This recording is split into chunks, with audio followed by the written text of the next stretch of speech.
বদর একটি স্থানের নাম। বদর মদিনা থেকে দক্ষিণ পশ্চিমে 155 থেকে 160 কিলোমিটার দূরে অবস্থিত। বদরে রসুল সাল্লাল্লাহু আলাইহি সাল্লাম 12ই রমজান 2য় হিজরি 624 খ্রিস্টাব্দ 11ই মার্চ রসুল সাল্লাল্লাহু আলাইহি সাল্লাম 313 জনের একটা কাফেলা নিয়ে বের হয়েছেন। রসুল মদিনা থেকে বের হওয়ার পর নবীর অবর্তমানে মদিনার অস্থায়ী গভর্নর নবী যাকে নিয়োগ দিয়েছিলেন তার নাম আবু লুবাবা বিন আব্দুল মুনজির রাদিয়াল্লাহু তাআলা আনহু। সাহাবারা বদর যুদ্ধে রওনা করার সময় যে পতাকাটা বহন করে নিয়ে গিয়েছেন, পতাকার রং ছিল সাদা। যেই সাহাবীর হাতে বদর প্রান্তরের মুসলমানদের পতাকা ছিল, যিনি বহন করে পতাকাটা বদরে নিয়ে গিয়েছেন, তার নাম মুসআব ইবনে উমাইর রাদিয়াল্লাহু তাআলা আনহু। বদর একটি স্থানের নাম। বদর মদিনা থেকে দক্ষিণ পশ্চিমে 155 থেকে 160 কিলোমিটার দূরে। 12ই রমজান 2য় হিজরি 624 খ্রিস্টাব্দ মোতাবেক 11ই মার্চ 313 জনের একটি দল নিয়ে নবী বের হয়েছেন। অস্থায়ী গভর্নর যাকে বানিয়েছেন নাম আবু লুবাবা বিন আব্দুল মুনজির রাদিয়াল্লাহু তাআলা আনহু। যেই পতাকাটি মুসলমানরা বহন করেছিলেন তার রং ছিল সাদা। পতাকা বহনকারী সাহাবীর নাম ছিল মুসআব ইবনে উমাইর রাদিয়াল্লাহু তাআলা আনহু। কি শুধু মনে রাখতে পারবেন পতাকার রং কেমন ছিল? বহনকারী সাহাবীর নাম মুসআব। একটু মনে রাখলে হবে, পুরাটা দরকার নেই। বদরে যে 313 জন মুসলমান সাহাবায়ে কেরামের দল অংশগ্রহণ করেছেন, এর মধ্যে 82 জন সাহাবী ছিলেন মুহাজির, 231 জন ছিলেন আনসার। 82 জন মুহাজির যারা মক্কা থেকে হিজরত করে মদিনায় গিয়েছে, এই সাহাবাদের দলের সংখ্যা ছিল কত? 82। আর মদিনায় যারা আনসার তাদের সংখ্যা ছিল 231। মদিনায় আনসার সাহাবারা আবার দুই গোত্র মিলেছিল। এক গোত্রের নাম ছিল আউস, আরেক গোত্রের নাম খাজরাজ। আউস গোত্রের সাহাবাদের সংখ্যা ছিল 170, খাজরাজ গোত্রের সাহাবার সংখ্যা ছিল 61। 170 আর 61 কত হয়? 231। তাহলে আনসার হলো দুই এলাকা মিলে। আউস গোত্রের 170 জন আনসার সাহাবা, খাজরাজ গোত্রের 61 জন সাহাবা। তো 170 আর 61 231। তো আনসার হইল 231 আর মুহাজির সাহাবি হলো 82 জন। 231 আর 82 কত হয়? 313। কথা বুঝে আসছে? রাসূলুল্লাহ সাল্লাল্লাহু আলাইহি সাল্লাম কেন বদর প্রান্তরে গেলেন? প্রথম যখন বের হয়েছে তখন বদরের উদ্দেশ্যে বের হননি। প্রথম কেন বের হলেন মদিনা থেকে? খুব মনোযোগ দিয়ে শুনব। তবরানী শরীফ হাদিসের একটা কিতাব, এই কিতাবের 4 নম্বর খণ্ড 175 নম্বর পৃষ্ঠা আবু আইয়ুব আনসারী রাদিয়াল্লাহু তাআলা আনহুর বর্ণনা। তিনি বলেন, قال لنا رسول الله صلى الله عليه وسلم إني أخبرت عن عير أبي سفيان فهل لكم أن تخرجوا قلنا نعم يا رسول الله। আবু আইয়ুব আনসারী রাদিয়াল্লাহু তাআলা আনহু বলেন, রাসূলুল্লাহ সাল্লাল্লাহু আলাইহি সাল্লাম আমাদেরকে একদিন বললেন, ও সাহাবাদের দল, আমার কাছে এই সংবাদ পৌঁছেছে মক্কার প্রধান নেতাদের একজন নেতা আবু সুফিয়ান, যিনি তখনও মুসলমান হননি, এই আবু সুফিয়ান বাণিজ্যিক এক কাফেলা নিয়ে শাম দেশে গিয়েছে। বাণিজ্যিক কাফেলায় সংখ্যা ছিল 70 জন। এর মধ্যে 30 থেকে 40 জন ছিল নেতৃস্থানীয় লোক। বলেন তো, আবু সুফিয়ানের নেতৃত্বে মুশরিকদের যেই দলটা শাম দেশে ব্যবসায়ী কাজে গিয়েছে, কতজন ছিল লোক? 70 জন। নেতৃস্থানীয় ছিল কয়জন? 30 থেকে 40।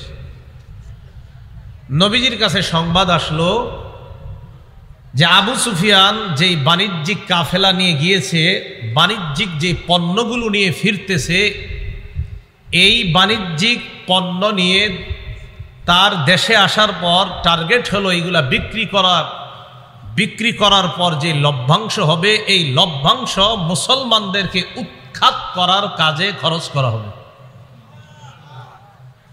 মুসলমানদেরকে এখনো আমরা অনেক কিছু খাই, এখনো আমরা ডেলি অনেক কিছু খাই, যেগুলার অর্থটা আমাদেরকেই শেষ করার পিছে কাজ হয়। তো নবীজি বললেন, আমার কাছে সংবাদ আসছে যে তারা তাদের এই বাণিজ্যিক পণ্য নিয়ে যে আসতেছে, এই পণ্য বিক্রি করে যে লভ্যাংশটা আসবে, এটার লভ্যাংশ দিয়ে মুসলমানদেরকে কিভাবে দুনিয়া থেকে নিশ্চিহ্ন করা যায়, এই জন্য এই লভ্যাংশ খরচ করা হবে। এই বাণিজ্যিক কাফেলার মধ্যে মক্কার প্রায় সবাই পুঁজি বিনিয়োগ করেছে, ইনভেস্ট করছে। ওই যুগে 50,000 দিনার, যাকে আমরা স্বর্ণ মুদ্রা বলতে পারি, এই 50,000 দিনার বা স্বর্ণ মুদ্রা সমপরিমাণ বাণিজ্যিক পণ্য ছিল। বর্তমান হিসাব অনুযায়ী ওই যুগে 50,000 দিনার, এক দিনার সমান সমান যদি 4 মাসা হয়, তাহলে এই যুগেরই টাকা অনুযায়ী ওই যুগে প্রায় 25 লক্ষ টাকার সম্পদ ছিল। কয় লক্ষ? এখন যদি হিসাব করেন তাহলে এটা 25 কোটির উপরে হবে। মানে এই যুগের হিসাবে ওই যুগে 25 লক্ষ, তাহলে এটা এই যুগে কত হবে? আর বেশি হতে পারে। তাহলে এই পরিমাণ সম্পদ নিয়ে আবু সুফিয়ান শাম দেশ, যেটা বর্তমানে আমরা বলি সিরিয়া, এই সিরিয়া থেকে আসতেছে। বাণিজ্যিক কাফেলা যে শাম দেশ থেকে মক্কায় আসবে, আসার সময় যেই পথ দিয়ে যাবে, এই পথ মদিনার উপর দিয়ে গেছে। কথা বুঝে আসছে? তাহলে যেতে হবে কোন দিক দিয়ে? মদিনা দিয়ে। নবীজির কানে যখন এই সংবাদ আসছে যে আমাদেরকে উৎখাত করার জন্য নাকি লভ্যাংশ খরচ করা হবে, এক কাজ করি, চলো আমরা তাদের গতিরোধ করতে হবে, কারণ আমাদেরকে ধ্বংস করার জন্য যা ব্যয় করা হবে এটা নিয়ে আমরা তাদেরকে যেতে দিব না, আমরা রাস্তায় তাদের গতিরোধ করার চেষ্টা করব। আবু সুফিয়ান, যিনি বাণিজ্যিক কাফেলার লিডার ছিলেন, তার বুদ্ধি ছিল খুব বেশি। মদিনার কাছাকাছি আইসা তিনি মানুষের আনাগোনা দেখা কিছুটা আশ করতে পারছেন। ঘটনা কি? মদিনায় কি আমাদের ব্যাপারে কোনো সংবাদ আছে নাকি? আমরা যে তাদের পিছনে লভ্যাংশ ব্যয় করবো, এই জাতীয় কোনো সংবাদ মদিনায় আবার যায় নাই তো? আবু সুফিয়ান সন্দেহ করে করে বিভিন্ন জনকে জিজ্ঞাসা করে, আচ্ছা মুহাম্মদ এবং তার অনুসারীরা, বলেন সাল্লাল্লাহু আলাইহি সাল্লাম, তার অনুসারীদের কি অবস্থা? কেউ বলে না, কোনো সংবাদ দিতে পারে না। হঠাৎ একজন সংবাদ দিল যে মুহাম্মদ এবং তার অনুসারীরা মদিনা থেকে বের হয়েছে। কেন বের হয়েছে, কি উদ্দেশ্যে বের হয়েছে তা জানি না, তবে এতটুকু জানি মদিনা থেকে বের হয়েছে। কথা বুঝে আসছে? ওই যে নবীজি সাহাবাদের 313 জনের একটা কাফেলা নিয়ে মদিনা থেকে বের হয়েছে, কেন এটা কেউ জানে না। আবু সুফিয়ান খালি তথ্য নেয়। হঠাৎ একদিন, খুব জ্ঞানী ছিল, ওটের এক লাদা আবু সুফিয়ান লাঠি দিয়ে এইভাবে আলাদা করলো। ওটের লেদা আলাদা কইরা দেখলো, লেদার ভিতরে খেজুরের ছোট্ট ছোট্ট 2টা বিচি দেখা যায়। বিচি দেখে বুঝতে পারছে, হ্যাঁ এই ওট তো মদিনার ওট, নিশ্চিত মদিনার লোকেরা আমাদের ব্যাপারে জেনে ফেলছে। কি পরিমাণ বুদ্ধি ছিল যে এটা মদিনার ওট। পায়খানার ভিতরে, ওটের লাদার ভিতরে ছোট্ট খেজুরের বিচি দেখে বুঝে যে এই খেজুর তো মদিনার খেজুর, এটা মক্কার না। তার মানে এই খেজুর যে ওট খাইছে ওটা মদিনার ওট। আবু সুফিয়ান নিশ্চিত হয়ে গেল যে না, মদিনার পথ আমাদের জন্য নিরাপদ না। ইতিমধ্যে আবু সুফিয়ান কি করলো? মদিনার পথ পরিহার করে সমুদ্রবর্তী তীর দিয়ে মক্কায় রওনা করলো। বুদ্ধি করে সমুদ্রের তীর দিয়ে রওনা করার সময় আবু সুফিয়ান আশঙ্কা করলো যদি আবার ধরা খাই। এই আশঙ্কায় জমজম ইবনে আমর আল গিফারি নামে এক ব্যক্তি অশ্বারোহী, ঘোড়া চালাইতে পারে, তাকে আবু সুফিয়ান মক্কায় পাঠিয়ে দিল, যাও আমাদের জনগণকে গিয়ে জানায় দাও যে আমাদের অবস্থা ততটা ভালো না, তারা যেন আমাদেরকে রক্ষা করার জন্য প্রস্তুতি নিয়ে আমাদেরকে রক্ষা করার জন্য বের হয়। এই সংবাদ আবু সুফিয়ান পাঠাই দিচ্ছে। কথাগুলো মন দিয়ে শোনেন, এদিক সেদিক মাথা দিলে একদম হারিয়ে ফেলবেন। জমজম ইবনে আমর আল গিফারি ঘোড়া চালাইতে চালাইতে মক্কায় গেছে। সেখানে যাওয়ার পর আবু জাহেলের কানে সংবাদ গেছে যে মুহাম্মদ সাল্লাল্লাহু আলাইহি সাল্লাম আর তার সাহাবারা তোমাদের বাণিজ্যিক কাফেলাকে প্রতিরোধ করার জন্য অলরেডি মদিনা থেকে বের হয়েছে, তবে আপাতত কি অবস্থা আছে জানি না, তোমরা তাড়াতাড়ি কাফেলাকে রক্ষা করার জন্য বের হও। আবু জাহেল ঘোষণা দিয়ে দিল, সহিহ বুখারীর বর্ণনা 3950 নম্বর হাদিস, লম্বা হাদিসের অংশ বিশেষ, ইস্তানফারা আবু জাহলিন আন-নাস ফাকালা আদরিকু আইরাকুম, লম্বা হাদিস, এই হাদিসের শেষের দিকে আছে। আবু জাহেল সমস্ত মানুষগুলাকে সদল বলে বের হওয়ার জন্য বলল, আর বলল তোমরা তোমাদের কাফেলাকে তাড়াতাড়ি রক্ষা করো। আবু জাহেল 1000-এর একটা বাহিনী নিয়ে রওনা করছে। কয় হাজার? 1000। নবীজি কয়জন নিয়ে বের হয়েছে? 13 জন। আবু জাহেল বের হওয়ার পর জুহফা নামক স্থানে আসছে। জুহফা নবীজি কাফেলা নিয়ে বের হয়ে জাফিরান নামক স্থানে অবস্থান করতেছে। মনে রাখবেন, আবু জাহেল বের হইয়া জুহফা নামক স্থানে আসছে। নবীজি বের হইয়া যেখানে অবস্থান করতেছে এটার নাম জাফিরান, এই এলাকায় অবস্থান করতেছে। ইতিমধ্যে আবু সুফিয়ান যখন সমুদ্রের তীর দিয়া নিরাপদে মক্কার কাছাকাছি চলে যাচ্ছে, সংবাদ পাঠায়া দিছে আবু জাহেলের কাছে যে আর যুদ্ধ করার দরকার নাই, ফিরে আসতে বলো। ওই যে যারা জুহফায় গিয়ে অবস্থান করছে আবু জাহেল, আবু জাহেল তো মদিনার মুসলমানদেরকে উৎখাত করার উদ্দেশ্যে রওনা করছে। তো জুহফা নামক এলাকায় আসার পর আমি আপনাদের এখানে আসবো, ইটাখোলা আসার পর একজন বললো আসা দরকার নাই, চলে যান। বুঝে আসছে কথাটা? তো ঠিক এইভাবে আবু জাহেল বের হয়েছে, জুহফা নামক স্থানে আসছে। আসার পর আবু সুফিয়ান সংবাদ পাঠায় দিছে যুদ্ধ করার আর দরকার নাই, ফিরে আসো, আমরা নিরাপদে মক্কায় পৌঁছে গেছি। তাহলে জিহাদের আর দরকার নাই, যুদ্ধের আর দরকার নাই। আবু জাহেল সাথীদের সাথে পরামর্শ করে বলল, মুসলমানদেরকে একটা শিক্ষা দেওয়া দরকার, যেহেতু বের হয়ে গিয়েছি অতএব ফিরে যাওয়া আর দরকার নাই, এইগুলারে দুনিয়া থেকে বিদায় কইরা এরপর আসমু, চলো। নর্তকীদেরকে নাচাইতে নাচাইতে অস্ত্রে শস্ত্রে সুসজ্জিত হয়ে 1000-এর বাহিনী নিয়ে আবু জাহেল আর তার সাথীরা রওনা করছে। কি না, যুদ্ধই করবে, ফায়সালা হবে, মুসলমানদেরকে বিদায় করবে দুনিয়া থেকে। রসুল তখন জাফিরান নামক স্থানে সংবাদ পাইল যে আবু সুফিয়ান তো নিরাপদে সমুদ্রের তীর দিয়ে চলে গেছে।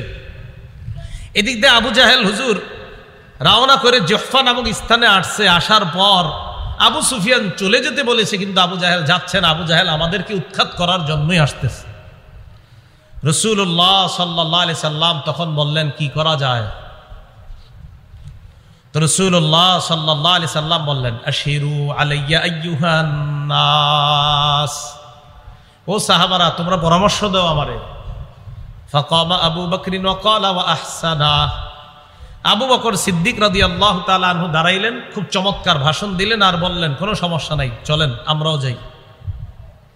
সুম্মা কামা উমর ইবনুল খাত্তাব ওয়া ক্বালা ওয়া আহসানা, ওমর রাদিয়াল্লাহু তাআলা আনহু চমৎকার ভাষণ দিলেন, তবে নবীর টার্গেট অন্য কিছু।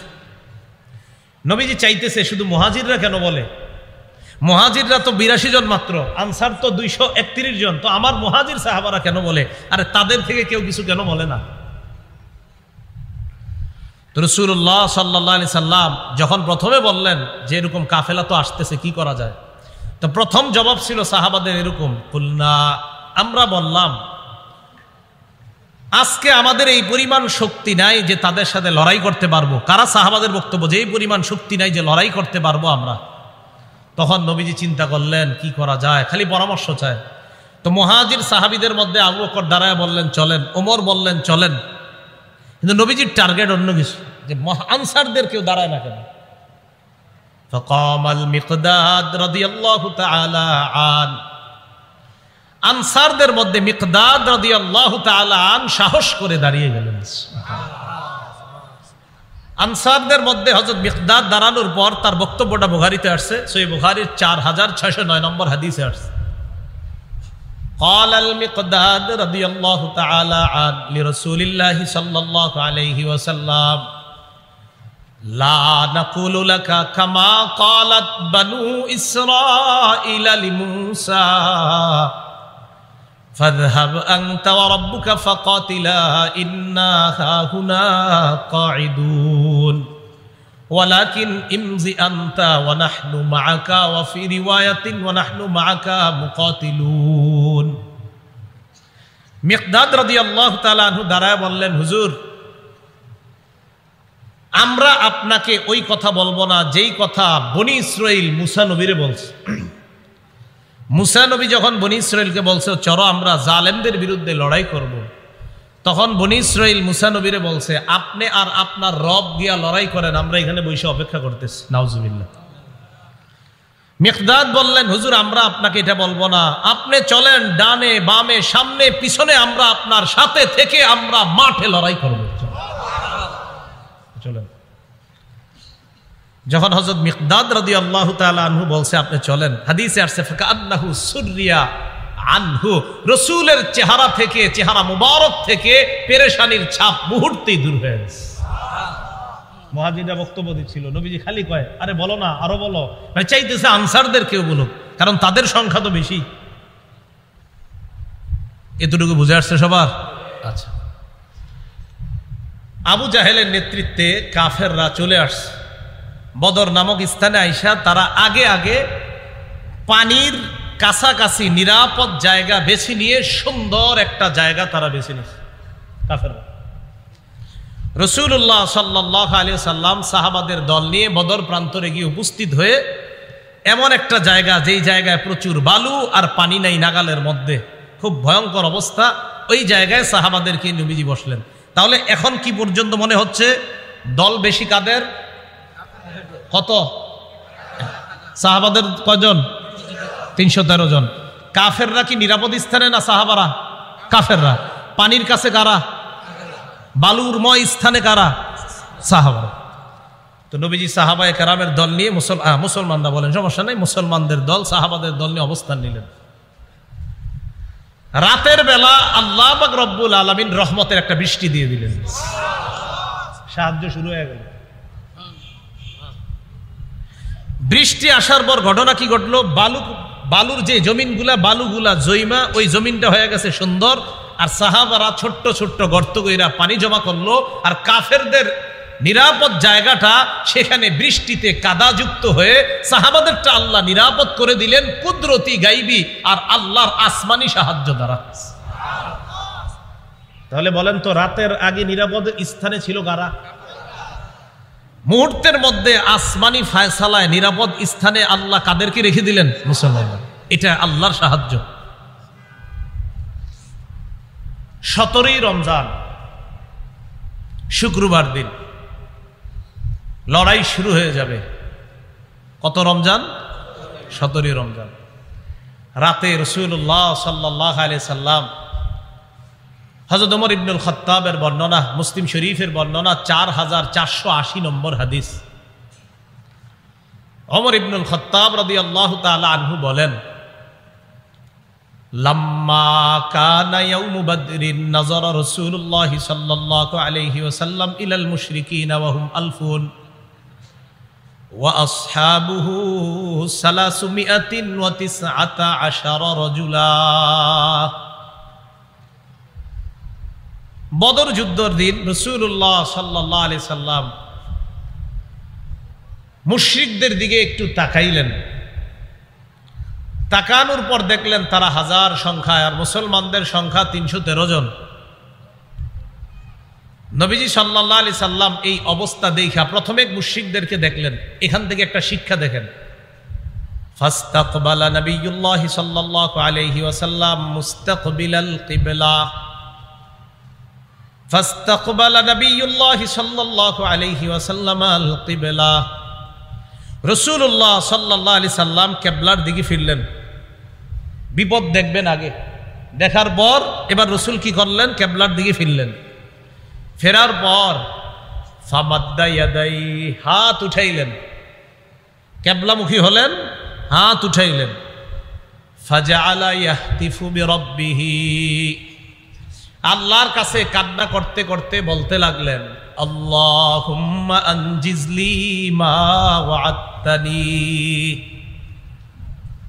আল্লাহ আপনি আমাকে যেই ওয়াদা করেছেন মাওলা ওই ওয়াদা আপনি পুরা করেন। ও আতিমা ও আত্মানি, আপনি যেই ওয়াদা আমাকে দিয়েছেন এই ওয়াদার ফলাফল আমাকে আপনি দান করেন। আল্লাহুম্মা ইন তাহলিক হাদিহিল ইসাবাতু মিন আহলিল ইসলাম ফালান তু'বাদ বাদু ওয়া ফি রিওয়ায়া ফালা তু'বাদ। মুসলমানদের এই দলটা যদি মাবুদ আজকে ধ্বংস হয়ে যায়, আপনার ইবাদত করার মতো আর কোনো মানুষ থাকবে না। নবীজি কান্তা করতে লাগলেন, ওয়া সাকাতা রিদাউহু আন মানকিবাই, হাত উঠাইতে উঠাইতে এক পর্যায়ে আল্লাহর নবীর চাদর মুবারক কাঁধ থেকে পড়ে যায়। হাত এত উঠাইছে চাদর পড়ে গেছে। ফাতাহু আবু বকরিন, আবু বকর পিছনে আসলেন, আসার পর আখাযা রিদাহু, চাদরটা নিলেন, ওয়া আলকাহু আলা মানকিবাই, চাদরটা আল্লাহর নবীর কাঁধ মুবারকের মধ্যে দিয়ে দিলেন। ওয়ালতাজামাহু মিন ওয়ারাইহি, আল্লাহর নবীকে পিছন থেকে আবু বকর জড়ায়া ধরলেন। সুবহানাল্লাহ, কাঁদতেছে, চাদরটা দিয়ে জড়ায়া ধরছে আর বলতেছে কা মুনাশাদাতুকা রাব্বাক, যথেষ্ট দোয়া করছেন, আপনার রব আপনার জন্য যথেষ্ট, আপনি যথেষ্ট বলেছেন। আমি আবু বকর আপনাকে বলছি ফাইন্নাহু সায়ুনজিজু লাকা মা ওয়াদাকা, আপনার রব যেই ওয়াদা করেছেন অবশ্যই আপনাকে দান করবেন। আপনি যথেষ্ট কান্না করছেন। মুসলমানদের শক্তির নাম দোয়া, মুসলমানদের শক্তি চোখের বাণী। আবু বকর সিদ্দিক রাদিয়াল্লাহু তাআলা আনহু বলার পর রাসূলুল্লাহ সাল্লাল্লাহু আলাইহি সাল্লাম দোয়া করতেছে, ফানজালাল্লাহ, আল্লাহ আয়াত নাজিল করে দিলেন, ইয তাস্তাগীসুনা রাব্বাকুম ফাস্তাজাবা লাকুম, যখন তোমরা দোয়া করছিলে আল্লাহর কাছে সাহায্য চাইছিলে, তোমাদের দোয়া আল্লাহ এই বলে কবুল করলেন, আন্নী মুমিদ্দুকুম বিআলফিম মিনাল মালাইকাতি মুরদিফিন, আমি আল্লাহ তোমাদেরকে পালাক্রমে 1000 ফেরেশতা দিয়ে সাহায্য করব। কাফেরদের সংখ্যা কত? 1000। সাহায্য করুক 1000। যদি আরো ব্যাখ্যা আছে। রাসূলুল্লাহ সাল্লাল্লাহু আলাইহি সাল্লাম, এটা মুসলিম শরীফের হাদিস, এখনো শেষ হয় না, এতটুকু রাখেন। 4480 নম্বর হাদিস শোনাচ্ছি, মোট হাদিস সংখ্যা হবে 7553টা, তাকরার সহ হাদিস। নবীজি সাল্লাল্লাহু আলাইহি সাল্লাম রাতে ঘুমাইছে, রাতে একটু ঘুমাইছে। ইবনে হিশামের মধ্যে আসছে, সিরাত ইবনে হিশামের মধ্যে আসছে, ইবনে ইসহাক রাহমাতুল্লাহি আলাইহির বরাতে সহিহ সনদে, ফানামা রাসূলুল্লাহ সাল্লাল্লাহু আলাইহি ওয়াসাল্লাম ওয়াস্তাইকাযা, নবীজি ঘুমাইছে, ঘুম থেকে জাগ্রত হইছে, হওয়ার পর আবু বকর সিদ্দিক রাদিয়াল্লাহু তাআলা আনহুকে ডাক দিয়ে বললেন, আবশির ইয়া আবা বকরিন, আবু বকর সুসংবাদ গ্রহণ করো, আতাকা নাসরুল্লাহ, আল্লাহর যে সাহায্য আসার কথা, আবু বকর আমি ঘুমে দেখলাম সাহায্য এসে গেছে। এখনো কিন্তু শুরু হয় না যুদ্ধ, সাহায্য এসে গেছে। রাসূলুল্লাহ সাল্লাল্লাহু আলাইহি সাল্লাম দোয়া করলেন, আর আল্লাহ বললেন 1000 ফেরেশতা দিয়ে সাহায্য করব। হাদিসে আসছে ফাআমাদ্দাহুল্লাহু বিল মালাইকা, বাস্তবিক বদরের যুদ্ধে আল্লাহ অসংখ্য অগণিত ফেরেশতা দিয়ে সাহায্য করছেন।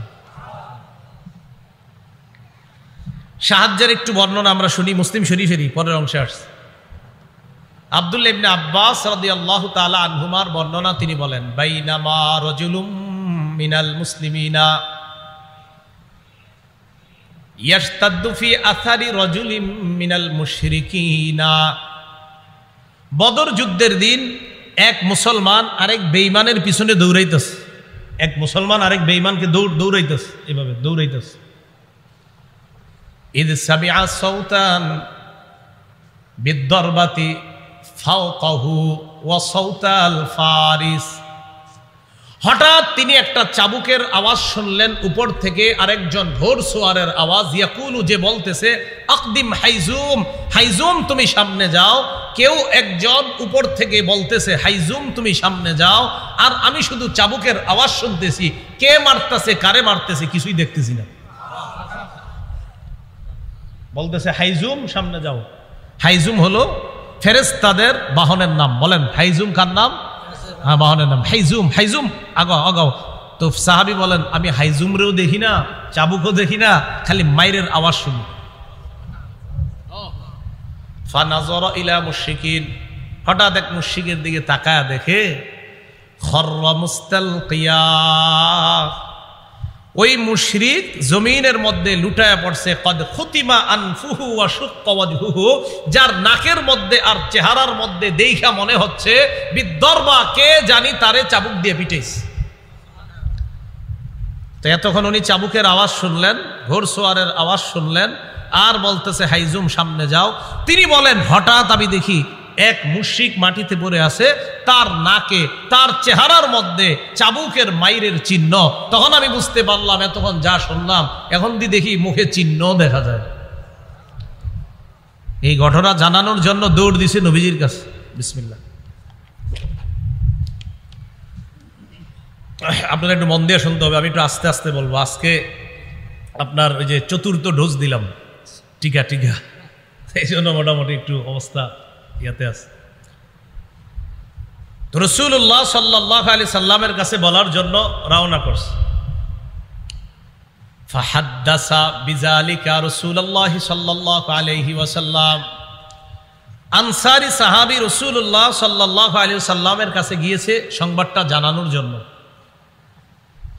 নবীজির কাছে সংবাদ দেওয়ার পর আল্লাহ নবী জবাব দিলেন, সাদাকাতা যালিকা মিন মাদাদিস সামাইস সালিসা, তুমি যে কথাটা আমাকে বললা পরিপূর্ণ সত্য কথা। তুমি যা বললা এটা হলো তৃতীয় আসমানের ফেরেশতার সাহায্য, যেই ফেরেশতা দিয়ে আল্লাহ পাক রব্বুল আলামিন বদর প্রান্তরে অসংখ্য অগণিতকে আল্লাহ সাহায্য করেছেন।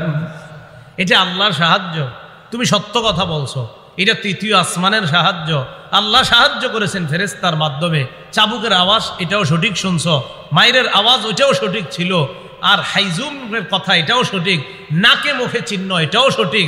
বাকি সাহায্যটা ছিল আল্লাহর পক্ষ থেকে আসমানি সাহায্য। বলেন মুসলমান দোয়া করবে কার কাছে? সাহায্য চাবে কার কাছে? মুসলমান বিশ্বাস রাখবে কার সাহায্যের উপর? তো রাসূলুল্লাহ সাল্লাল্লাহু আলাইহি সাল্লামের দোয়া থেকে আর বর্ণনা থেকে বুঝতে পারলাম বদর যুদ্ধে আল্লাহ সাহায্যের ওয়াদা করেছেন, এমন না, সাহায্যও করেছেন। সাহায্যের ওয়াদাও করেছেন, সাহায্যও করেছেন।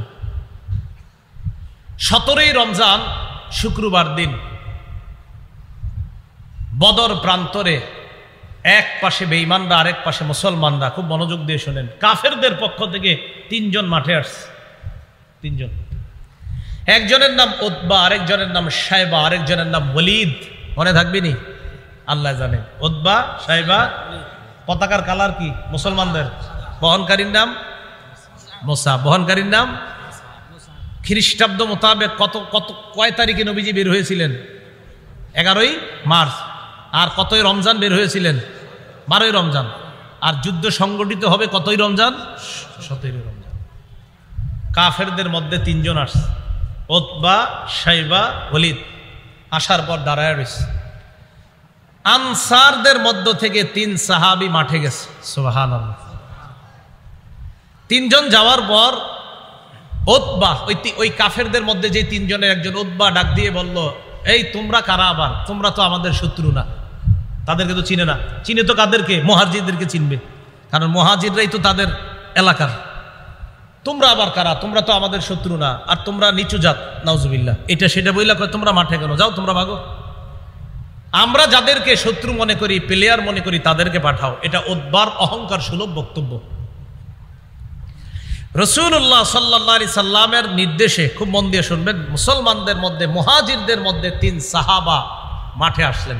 সুবহানাল্লাহ।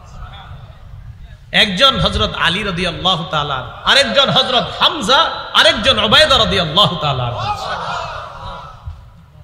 তাহলে প্রথমে আনসাররা আসছিল, তারা কয় না তোমরা দরকার নেই, আমাদের গোত্রের যেগুলো আছে সেগুলো পাঠাও। নবীজির নির্দেশে হযরত আলী আসলেন, হযরত হামজা আসলেন, হযরত উবাইদা আসলেন। খুব মন দিয়ে যদি শোনেন কথাগুলো মনে রাখা যাবে। অপর পাশে কাফেরের একজনের নাম উতবা, এই পাশে এক সাহাবীর নাম উবাইদা। উবাইদা, উতবা, যদি এই 2 অক্ষর মনে রাখেন তো মনে রাখবে। উতবার সাথে লড়াই হয়েছে উবাইদার। হ্যাঁ, উতবার সাথে উবায়দা। উতবার সাথে কার? উবায়দা। এটা সহজে মনে রাখার জন্য। সাইবার সাথে লড়াই হয়েছে হযরত হামজার। আলী রাদিয়াল্লাহু তাআলা আনহুর সাথে লড়াই হয়েছে ওলীদের। আল্লাহর কুদরতে, আল্লাহর মেহেরবানিতে 3 মুসলমানের কাছে 3 জন সশস্ত্র কাফের শোচনীয়ভাবে পরাজয় বরণ করছে।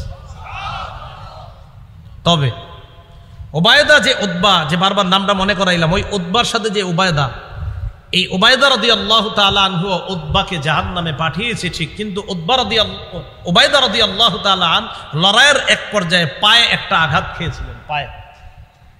ওই আঘাতে হযরত উবায়দা রাদিয়াল্লাহু তাআলা আনহু শাহাদাত বরণ করছেন। ওই আঘাতে আস্তে আস্তে তিনি শাহাদাত বরণ করছেন। কাফেররা চিন্তা করলো, সর্বনাশ, 3 জনের সশস্ত্র বাহিনী পাঠাইলাম, এই যদি হালাত হয়, এইভাবে আর একা একা যাইলে ঠিক হইব না, সবগুলা একসাথে নামি। তো 1000-এর 3 জন গেলে লইল কত? 997। সবগুলা একসাথে মাঠে আসছে। উপায় না দেখে সাহাবায়ে কেরামও মাঠে নামছে। হযরত সাদ রাদিয়াল্লাহু তাআলা আনহুর পরামর্শে রাসূলুল্লাহ সাল্লাল্লাহু আলাইহি সাল্লামের জন্য উঁচু টিলাতে একটা জায়গা বানানো হয়েছে। সেখান থেকে আল্লাহ রাসূল পুরো জিহাদের ময়দান পর্যবেক্ষণ করতেছিলেন। মুসলমানদের সাথে তুমুল লড়াই চলতেছে। লড়াই করতে করতে আল্লাহ পাক রব্বুল আলামিন আসমানি সাহায্যের মাধ্যমে মাত্র 14 জন সাহাবী শাহাদাত বরণ করেছেন। আল্লাহ পাক রব্বুল আলামিন বেঈমানদেরকে শোচনীয় পরাজয় বরণ করতে আল্লাহ বাধ্য করে দিলেন।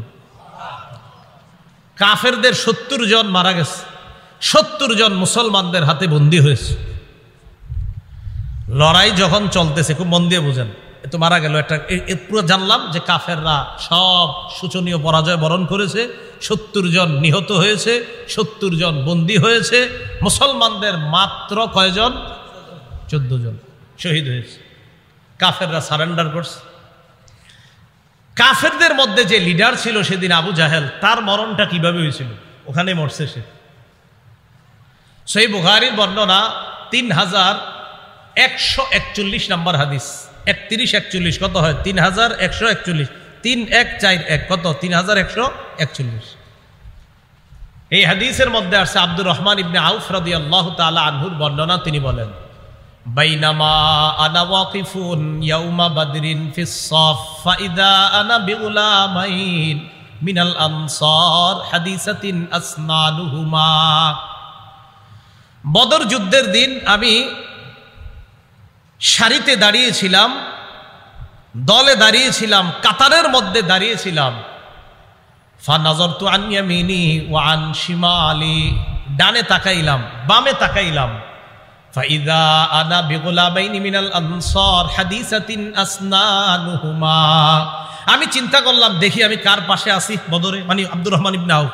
তো ডানে তাকায়া বামে তাকায়া দেখি 2টা বাচ্চা, ওনার পাশে 2টা বাচ্চা। তুমি চিন্তা করলাম, আমি বাচ্চাগুলোকে দাঁড়াই রয়েছি। তিনি নিজেই বলতেছেন, তামান্নাইতু আন আকুনা বাইনা আদলা মিনহুমা, আমার আশা তাদের চাইতে আরেকটু বড় পর্যায়ের কারোর সাথে থাকবো। 2 বাচ্চা আমার 2 পাশ, সবে মাত্র বালেগের কাছাকাছি, এরকম 2 বাচ্চা। আমার দিকে সবাই তাকান। ফাগমাজা আহাদুহুমা ফাগমাজানি আহাদুহুমা, 2 জনের একজন আমার এমনি খোঁচা দিস, এভাবে খোঁচা দিস। খোঁচা দিয়া কয়, চাচা হাল তারিফু আবা জাহলিন ইয়া আম, চাচা আবু জাহেলরে চিনেন? আস্তে আস্তে কইতেছে, পাশেরটা যাতে না শোনে। মনে বুঝতেছেন তো আপনারা? একটা ডানে একটা বামে, তো একটাই খোঁচা দিয়ে বলতেছে, চাচা আবু জাহেলরে চিনেন? আমি কই, কি রে, আবার আবু জাহেলের নাম জিজ্ঞাসা করে কেন? তো আমি বললাম, মা হাজাতুকা ইলাইহি ইবনা আখি, ভাতিজা আবু জাহেলরে তোমার কি দরকার? বাচ্চা জবাব দেয়, উখবিরতু আন্নাহু ইয়াসুব্বু রাসূলুল্লাহি সাল্লাল্লাহু আলাইহি ওয়াসাল্লাম, আমার কাছে এই সংবাদ আসছে সে নাকি আমার নবীরে গালি দেয়। লাইন রাআইতুহু, আল্লাহর কসম আমি যদি তারে দেখতে পাই, লা ইউফারিকু সাওয়াদি সাওয়াদাহু হাত্তা ইয়ামুতাল আজালু মিন্না, আমি যদি তাকে দেখতে পাই হয়তো সে মারা যাবে, না হয় আমি মারা যাব, এর আগ পর্যন্ত তার দেহ আমার দেহ থেকে আলাদা হবে না। ওরা আমি ছাড়বো না। আপনি খালি বলেন আবু জাহেলটা কে? খোঁচা দিয়া বলতেছে। পাশে আরেকটা সুম্মা গমাজানিল আখর, আরেকটায় খোঁচা দিয়ে কয়, মানে বুঝায় চাচা আমি যেটা কইছি এটা যদি ও না জানে, আর ও বলতেছে আমি যেটা বলছি এটা যদি ও না জানে, মানে ভাবসাবটা এমন একজন আরেকজনের জানা, মানে ওই নিজেই মারবে নবীর শত্রুরে। পাশেরটায়ও অনুরূপ কথা কইতেছে, চাচা আবু জাহেলরে চিনেন, তুমি কি করবা? ওরে পাইলে হয়তো ও আগে মারা যাবে, না হয় আমি, এর আগ পর্যন্ত আমার দেহ থেকে ওর দেহ আলাদা হবে না, ওর পিছু ছাড়বো না আমি। আব্দুর রহমান ইবনে আউফ বলেন আমি অবাক হয়ে গেলাম। ফালাম আন নাজরতু ইলা আবি জাহলিন, হঠাৎ আমি আবু জাহেলরে দেখতেছি, ইয়াজুলু ফিন নাস, সে ময়দানে মানুষের মাঝেই দেখতাম তাকে, সে ঘোরাঘুরি করতেছে। আমি বলে দিলাম, ওই যে আলা ইন্না হাযা সাহিবুকুম আল্লাযী সালতুমানি, তোমরা আমাকে যার ব্যাপারে জিজ্ঞাসা করলা, ওই যে ওটা। ফাবতাদারাহু বিসাইফাইহিমা ওয়া দারাবাহু হাত্তা কাতালা, বাস পাখির মতো দুইজনে আবু জাহেলের উপর তরবারি নিয়ে হামলা করছে, মারতে মারতে হাত্তা কাতালা, আবু জাহেলকে শেষ করে দিছে। আবু জাহেল মারা যাবে যাবে অবস্থা, যেই দুইজন মারছে খুব মনে রাখবেন, এই দুইজনের নাম বুখারীতে দুইটা বর্ণনা আসছে। এক বর্ণনা আসছে দুজনের নাম মুআজ, বলেন দুজনের নাম কি? হাদিসে আসছে কানা ইবনা আফরা ওয়া ইবনা আমর ইবনুল জামুহ। দুজনের নাম মুআজ, একজনের নাম মুআজ ইবনু আফরা, আরেকজনের নাম মুআজ ইবনু আমর আল জুমাহ। তাহলে একজনের নাম মুআজ, বাপের নাম আফরা, আরেকজনের নাম মুআজ, তার বাপের নাম আমর ইবনুল জামুহ। আরেকটা বর্ণনা আসছে ইবনা আফরা, তারা দুইজনই এক বাপের ছেলে, দুইজনই এক বাপের সন্তান, হ্যাঁ দুই ভাই, আপন দুই ভাই। তো যাই হোক, আমরা ওইদিকে ইয়া করে লাভ নাই, ইতিহাস যা আছে সেটা বুখারীতে দুটোটা বর্ণনা আসছে। একটাতে আসছে একই বাবার দুই সন্তান, আরেক বর্ণনা আসছে না, একজনের আব্বার নাম আফরা, আরেকজনের আব্বার নাম আমর ইবনুল জামুহ। তো মারার পর আবু জাহেল আপনার মুমূর্ষ অবস্থা, মারা যাবে যাবে, মানে এখনো মরতেছে না। বুখারীর আরেকটা বর্ণনা শুনেন, 3962 নম্বর হাদিস, রাসূলুল্লাহ সাল্লাল্লাহু আলাইহি সাল্লাম বললেন, মাইয়ানজুরু মা সানা আবু জাহলিন, এই কেউ কেউ আসো আবু জাহেলের অবস্থা কি একটু দেখো তো, হ্যাঁ তো হালাত খারাপ, আবু জাহেলের অবস্থাটা কি কেউ কি জানাতে পারবো আমারে? আব্দুল্লাহ ইবনে মাসউদ বলেন, ফানতালাকা ইবনু মাসউদ রাদিয়াল্লাহু তাআলা আন, আব্দুল্লাহ ইবনে মাসউদ বের হয়ে গেলেন, যাওয়ার পর দেখে আবু জাহেলের অবস্থা খারাপ। দরবাহু ইবনা আফরা, এই বর্ণনা আছে আফরার দুই ছেলে তাকে হত্যা করছে। হাত্তা বারদা, মুমূর্ষ অবস্থায়।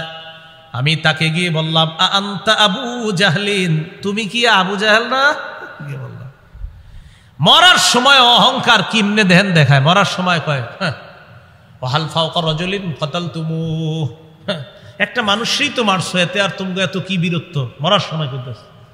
এটার আরেকটা অনুবাদ হইতে পারে, একজন ব্যক্তি যারে তোমরা মারছো, এর চাইতে কি বড় কোনো নেতা আছে বলো? একজন নেতারে মারছো, এটা তো তোমাদের গর্ব করা দরকার, মরার সময়ও এগুলা বলতে বলতে মরতেছে। একজন নেতারে মারছো, এতে আর কি, তোমরা একজন নেতারে মারছো, গর্ব করে বলতে পারবা আমাকে মারাটাও তোমাদের গর্ব, মানে মরণের সময়ও অহংকার করে করে বলতেছে। এই জন্য আল্লাহ পাক রব্বুল আলামিন বলেছেন, তারা যেমনি আসছে বদর প্রান্তরে কাফেররা, আল্লাহ বলেন, ওয়ালা তাকুনু কাল্লাযীনা খারাজু মিন দিয়ারিহিম বাতারাও ওয়া রিআআন নাস, তোমরা তাদের মতো বের হয়েও না যারা ঘর থেকে অহংকার প্রদর্শন করা অবস্থায় বের হয়েছে, আর মানুষকে দেখানোর জন্য আমাদের শক্তি কেমন দেখো, আমরা 1000 সশস্ত্র, আমাদের অস্ত্রের অভাব নাই, আমাদের বাহনের অভাব নাই, দেখাইতে দেখাইতে বের হয়েছে। আল্লাহ বলে না, তাদের মতো বের হবা না। কাম মিন ফিআতিন কালিলাতিন গালাবাত ফিআতান কাসীরাতান বিইজনিল্লাহ, আল্লাহ বলে শোনো, আমি আল্লাহর হুকুমে কত ছোট দল কত বড় দলকে পরাজিত করছে, কোনো ব্যাপার না। আমি আল্লাহর সাহায্য যদি থাকে, বড় আর ছোট ব্যাপার না, আল্লাহর সাহায্য থাকলে বিপরীত পক্ষ যতই বড় হোক না কেন, সেই বড়র কোনো কাজ হবে না। সাহায্য থাকতে হবে কার? আল্লাহ। এই যুদ্ধে কাফেরদের যে বড় বড় লিডার প্রায় সবাই আসছে, আবু লাহাব আসে নাই। কে আসে নাই? আবু লাহাব আসে নাই। ঋণ ছিল, ঋণগ্রস্ত ছিল, এই কারণে কোনো কারণে সে আসতে পারে নাই। আরেকজন লিডার যে আসতে চায় নাই, তবে জোর করে আনছে। খুব মন দিয়ে শুনেন, আরেকজন নেতৃস্থানীয় লোক এই যুদ্ধে আসতে চায় নাই, জোর করে নিয়ে আসছে। নাম উমাইয়া ইবনে খালফ। কি নাম? তার ব্যাপারে বুখারীতে সুন্দর একটা বর্ণনা আছে, শুনবেন? আচ্ছা, এই উমাইয়া ইবনে খালফ কেন আসতে চায় নাই, শুধু এই প্রশ্নটা মনে রাখবেন। উমাইয়া ইবনে খালফ কোন যুদ্ধে যাইতে চায় নাই? বদরে। উমাইয়া ইবনে খালফ কাফের, বদরে যাইতে চায় নাই, কিন্তু জোর কইরা নিয়ে আসছে। কেন যাইতে চায় নাই মন দিয়ে শুনেন। সহিহ বুখারীর বর্ণনা 3950 নম্বর হাদিস। রাসূলের সাহাবী সাদ ইবনে মুআজ রাদিয়াল্লাহু তাআলা আনহুর বর্ণনা, তিনি বলেন আন্নাহু কানা সাদিকান লি উমাইয়া ইবনে খালফ। এই সাদ ইবনে মুআজ উমাইয়া ইবনে খালফের বন্ধু ছিল। সাদ ইবনে মুআজ উমাইয়া ইবনে খালফের বন্ধু ছিল। ফাকানা উমাইয়া ইযা মাররা বিল মাদিনাতি নাযালা আলা সাদ।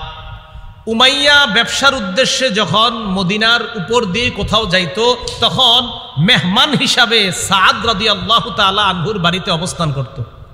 আবার বলছি, উমাইয়া মক্কা থেকে কোনো কাজে যদি মদিনার রাস্তা ব্যবহার করে কোথাও যাইতো, তো মদিনায় যাওয়ার সময় সাদ রাদিয়াল্লাহু তাআলা আনহুর ঘরে বন্ধুত্বের খাতিরে কিছু সময় অবস্থান নিত। এরপর আবার কথার কথা, মুস্তাকুন নবী সাহেব আপনাদের এলাকায় সবার খুব প্রিয়।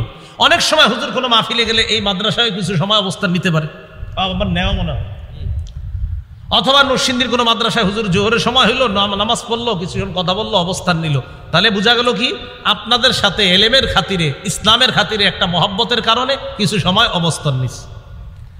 ওই উমাইয়া বন্ধুত্বের খাতিরে মদিনার রাস্তা ব্যবহার করলে কি করত, ওই সাদ যেহেতু বন্ধুর বাসায় কিছুক্ষণ অবস্থান করত, 1-2 দিন যতক্ষণ মন চাইতো অবস্থান করত।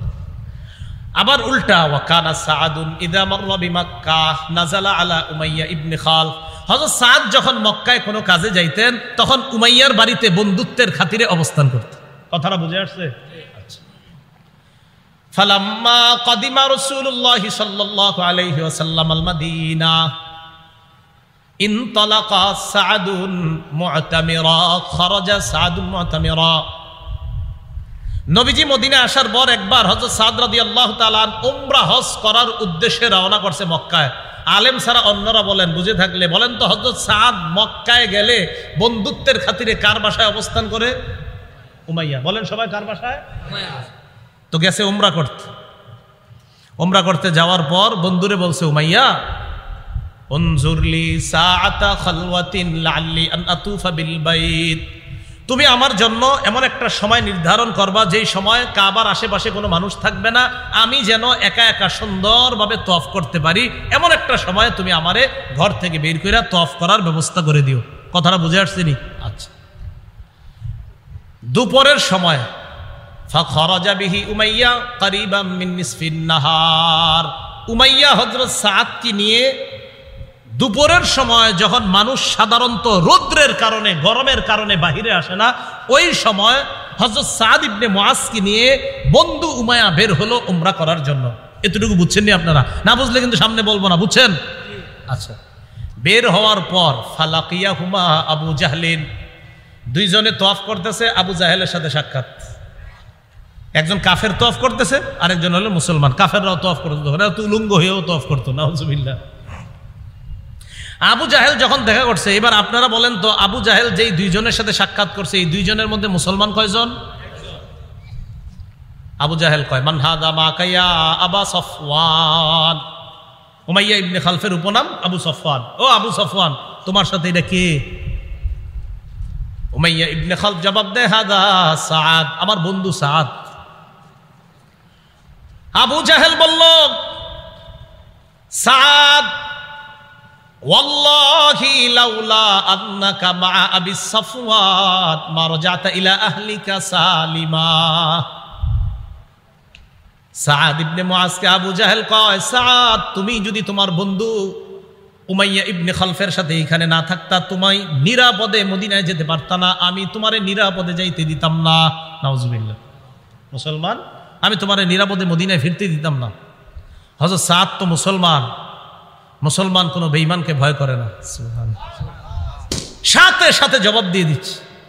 فقال له سعد ورفع صوته عليه। হযরত সাদ আবু জাহেলের চেয়ে আরো জোরে আওয়াজে জবাব দিচ্ছে, এই তুমি কারে হুমকি দাও? কারে হুমকি দিলা তুমি? একজন মুসলমান পুরা কাফেরদের এলাকায় দাঁড়ায় কথা বলতেছে। তুমি কারে হুমকি দিলা? শোনো, মন দিয়া শোনো। ওয়াল্লাহি লা ইন মানাতানি হাদা, আমার আজকে বাধা দিবা, দাও, সমস্যা নাই। ওয়াল্লাহি লা আমনা আন্নাকা মা হু আশাদ্দু আলাইকা মিনহু তরিকাকা আলাল মাদিনা। মনে রাখো, ব্যবসায়ী কাজে মদিনার রাস্তাটা যখন ব্যবহার করো তখন আমিও কিন্তু ছাড়মু না। মদিনার রাস্তা দিয়ে যাইবা, একটারেও ছাড়মু না, সবগুলা বিপদে পড়বা। তোমগো তো খাওয়ান দাওয়ান সব মদিনার রাস্তা দিয়ে, কই যাইবা একটা বলো সবাই তুমি। আবু জাহেলের যখন নাকি এইভাবে রাগ হইয়া কথা কইছে, তো উমাইয়া আবার দেখছে একজন লিডার রে সাদ এইভাবে কথা কয়। আবু জাহেল তো লিডার। তো উমাইয়া ইবনে খালফ বন্ধু সাদকে বলতেছে, সাদ লা তারফা সাউতাকা আলা আবিল হাকাম সাইয়্যিদি আহলিল ওয়াদি। আবু জাহেলের নাম আবুল হাকাম আর কি। কয় তুমি এইভাবে আবুল হাকামকে এইভাবে আওয়াজ উঁচু করে কথা বইলো না, সে একজন নেতা মানুষ।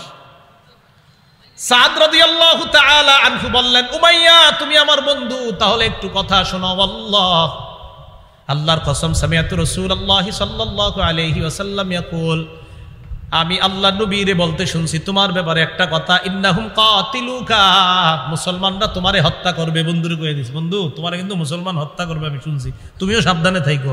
এতক্ষণ তো আবু জাহেলকে কইছি জোরে জোরে, তোমারেও কই দিস, তুমিও সাবধানে থাইকো। দেখেন উমাইয়া এই কথা শুনে কয়, কি বললা?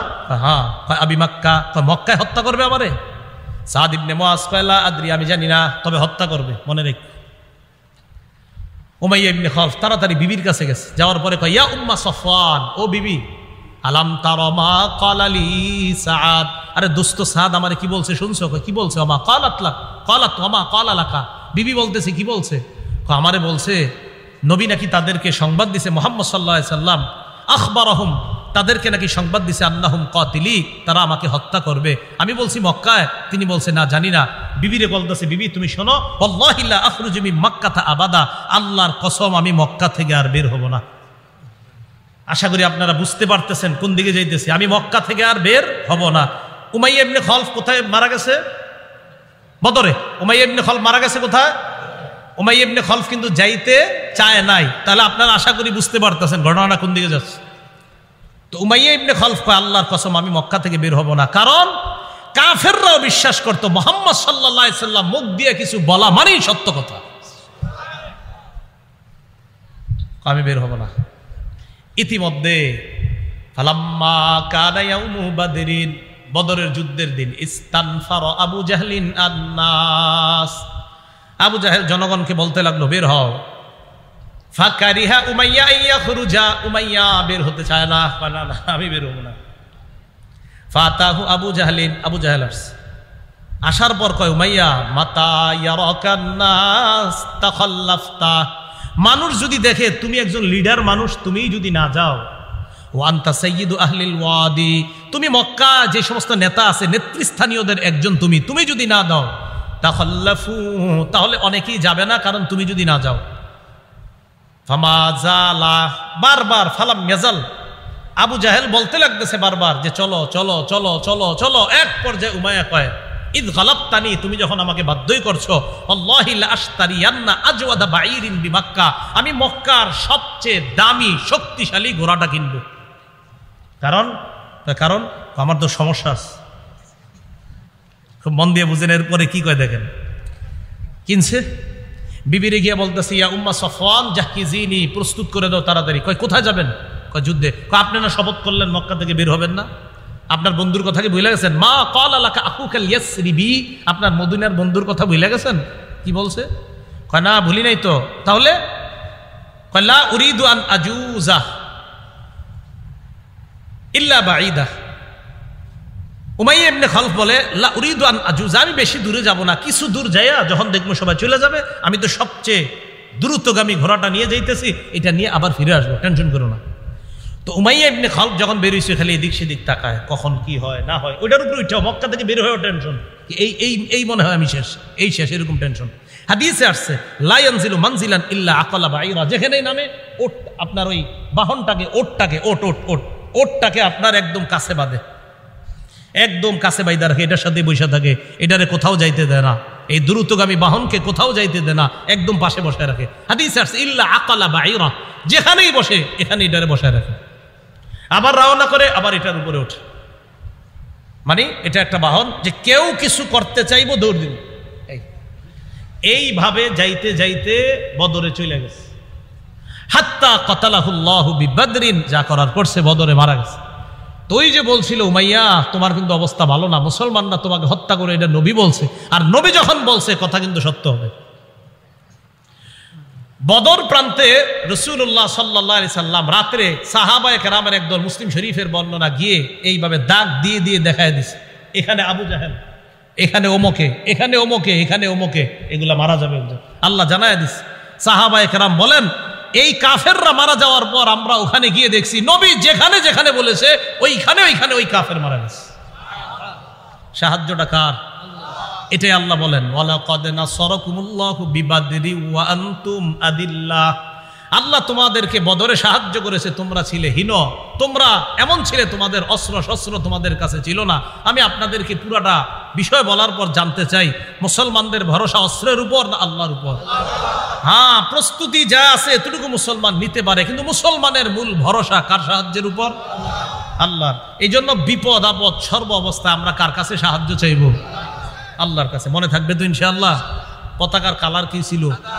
বহনকারী সাহাবীদের সংখ্যা ছিল কত? আনসারদের কয়জন? 231 জন। মুহাজিরদের 82 জন। মুহাজিরদের 170। তো ওই আনসারদের মধ্যে দুই গ্রুপ, একদল আউস গোত্রের আর একদল খাজরাজ। আউস গোত্রের 170, খাজরার গোত্রের 61। এই 170 আর 61 হয় 231। এরা সবাই তো আনসার। মুসলমানদের শাহাদত বরণ করেছে এই যুদ্ধে কয়জন? এর মধ্যে মুহাজির ছিল 6 জন, আনসার ছিল 8 জন। 8 আর 6 কত হয়? 14। কাফেরদের মারা গেছে কয়জন? বন্দী হয়েছে কয়জন? 70 জন।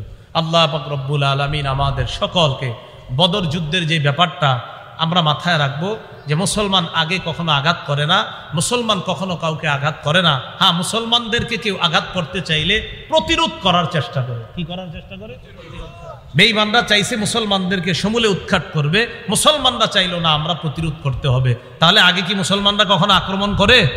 করে না। হ্যাঁ, আক্রমণ করলে প্রতিহত করে। তাহলে এটার নাম আক্রমণ যারা আগে করবে তারা হবে সন্ত্রাসী, যারা প্রতিহত করবে এটার নাম হয় মুজাহিদ। কি হয় বলেন তো? এই জন্য মুসলমানরা এরা হলো আল্লাহর দল, এই কথা মাথায় রাখতে হবে। আল্লাহ পাক রব্বুল আলামিন আমাদের সকলকে আল্লাহর সাহায্যের উপর যেন ভরসা করতে পারি সদা সর্বদা, আল্লাহ তৌফিক দান করেন। আমিন। ওয়া আখিরু দাওয়ানা আলহামদুলিল্লাহি রাব্বিল আলামিন। আল্লাহুম্মা সাল্লি আলা মুহাম্মাদি ওয়া আলা আলি মুহাম্মাদ।